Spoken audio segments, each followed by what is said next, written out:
Hello and welcome to StoryCraft.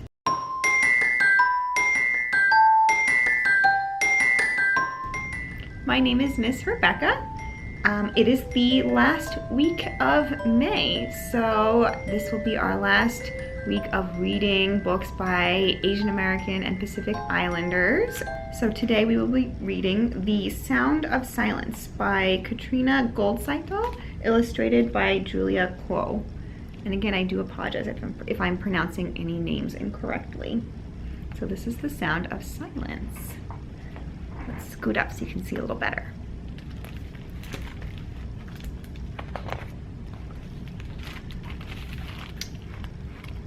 Little Yoshio wiggled with anticipation.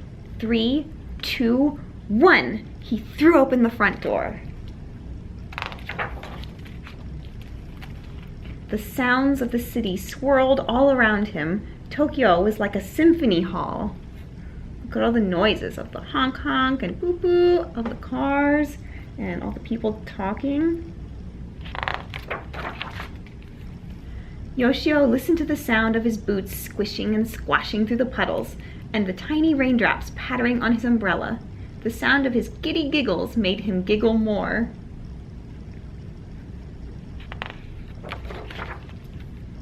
Suddenly, Yoshio heard the strangest sound, high and then low, squeaky and vibrating. Amazing!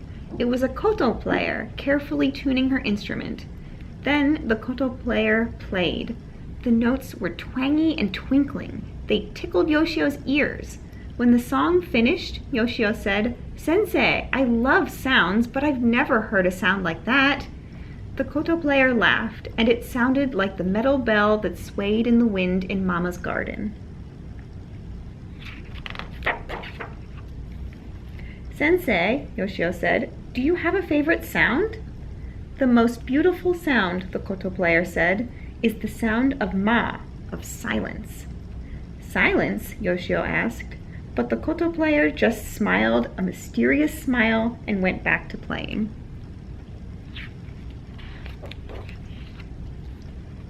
Yoshio bowed to the koto player and ran to school. Where can I find silence? Yoshio wondered as he listened to the thwack of his boots on the pavement.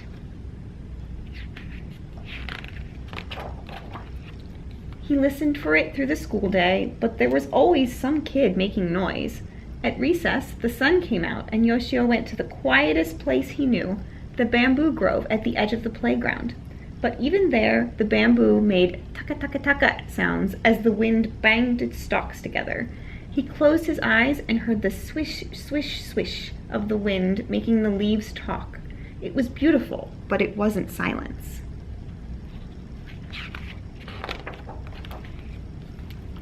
Walking home from school, Yoshio listened hard. He could hear the horns of buses and the whoosh of bullet trains and the beep, beep, beep of the traffic lights, but no silence. Yoshio knew so many different sounds, loud and soft, sudden and soothing. But silence? Where was silence? It wasn't in the dining room, where there was always the sound of chopsticks and slurping and chewing and swallowing. What a noisy family! Silence wasn't in the bath, where even his toes made noise and little droplets of water kept dripping off his nose. Drip, drip, drip.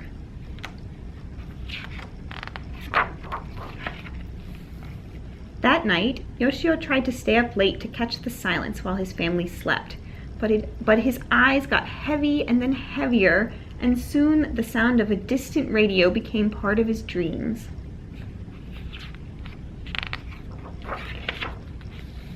The next morning, Yoshio woke up to his neighbor's dog barking, and, oh no, he had missed the silence. Yoshio walked to school early. His sisters whizzed by on their way to the park, screeching Yoshio's name. Where was silence? Yoshio heard the creak of the school gates as he pulled them open. No one was at school yet. He put on his inside shoes and listened as they shuffled on the shiny floor. The classroom felt different without anyone in it. He sat at his desk by the window and pulled out a book. He loved this story, and as he read, he forgot where he was. Excuse me. Suddenly, in the middle of a page, he heard it. No sounds of footsteps, no people chattering, no radios, no bamboo, no kotos being tuned. In that short moment, Yoshio couldn't even hear the sound of his own breath.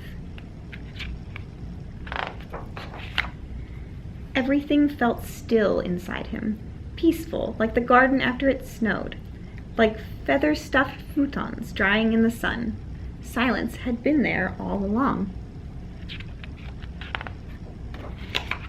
It had been there between the thumps of his boots when he ran, when the wind stopped for just a moment in the bamboo grove, at the end of his family's meal, when everyone was happy and full, after the water finished draining from his bath, before the koto player's music began, and hovering in the air right after it ended.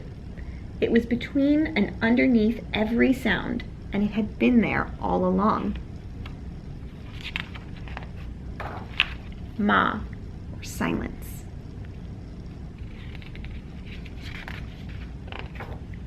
And that's it. That was The Sound of Silence. And welcome to the craft part of today's StoryCraft. So for today's craft, we are going to make a zither. So a zither is a type of stringed instrument. As you could see in the book, the older lady that Yoshio meets was playing the koto, which is a type of zither. So all you need for this craft is a box. I chose a small box. This one was actually from some rubber gloves. You also need some scissors, something to decorate the box. So I chose some fancy tape, but you can choose tape, you can choose colored paper, you can paint it or color it somehow. It's whatever you want to do with your zither is what you can do here for this craft. And then you also need some rubber bands. So you only need 2 rubber bands, but I brought a whole pile just in case one of the rubber bands snapped on me while I was making it.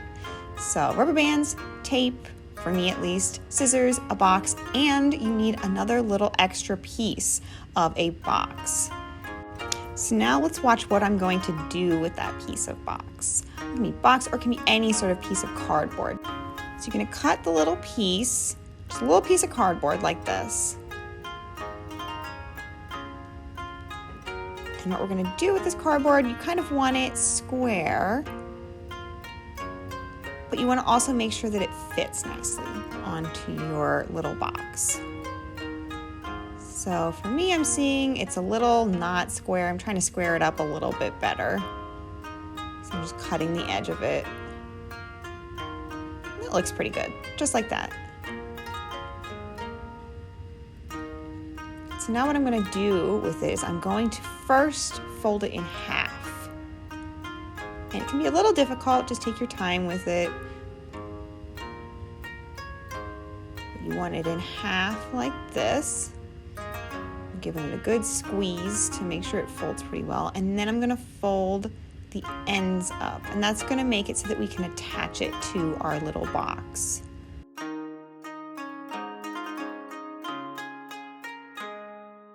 I'm going to test it to see if it's going to stay on the box. Yeah, it looks pretty good. Give it another squeeze to make sure it folds nicely. Yeah, just like that, it's going to be good. So now I'm going to take my tape.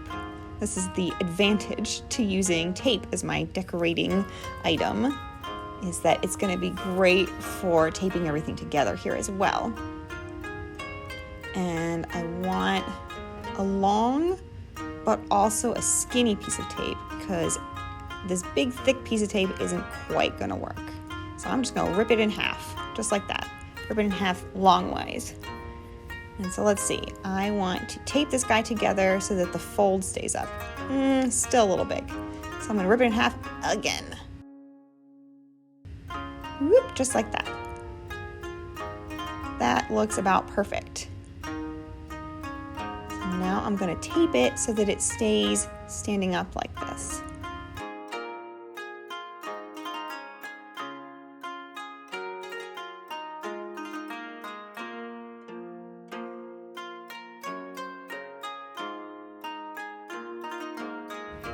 Perfect. that's going to work just perfectly. Making sure everything is folded nicely. And now I'm going to cut 2 little slits. This is where my rubber bands are going to go. So this is what's going to connect the rubber bands with the box. So I'm only going to cut the slits down to the tape. So you don't need them super deep in, just 2 little slits. There we go. Perfect. 1, 2, tape shut, fold it up nicely. There we go. We got our little piece ready. And that's how it's going to attach to the box. So I'm going to use my tape. I might as well use up my extra piece here since I have it. And I'm going to tape it down to the box.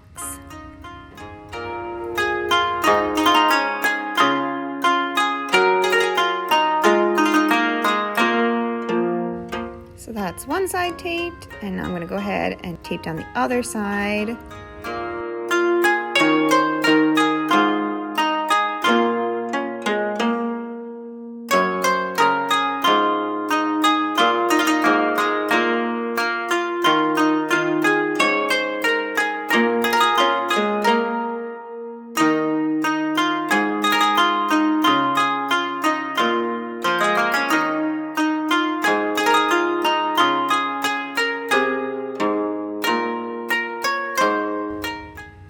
While I'm at the taping, I'm going to tape up my whole box so that it looks nice. This is how I'm going to decorate it. And again, you can do whatever you have on hand, whether that's some colored paper or paints or crayons or markers. It's whatever you think will look nice on your box. That's what you do.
And don't forget the short size of your box.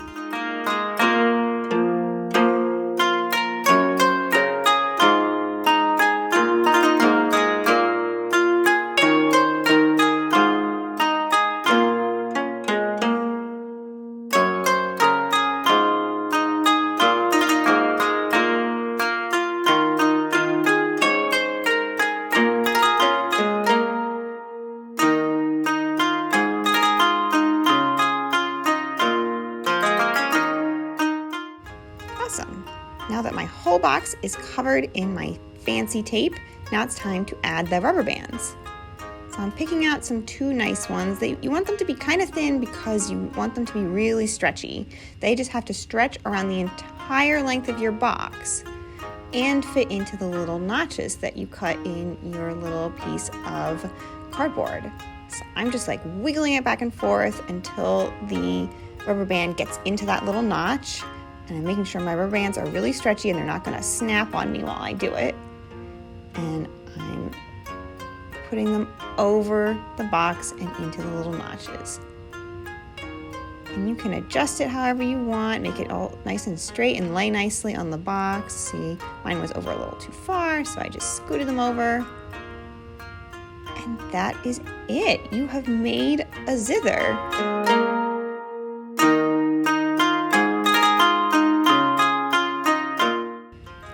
That's it for my StoryCraft today.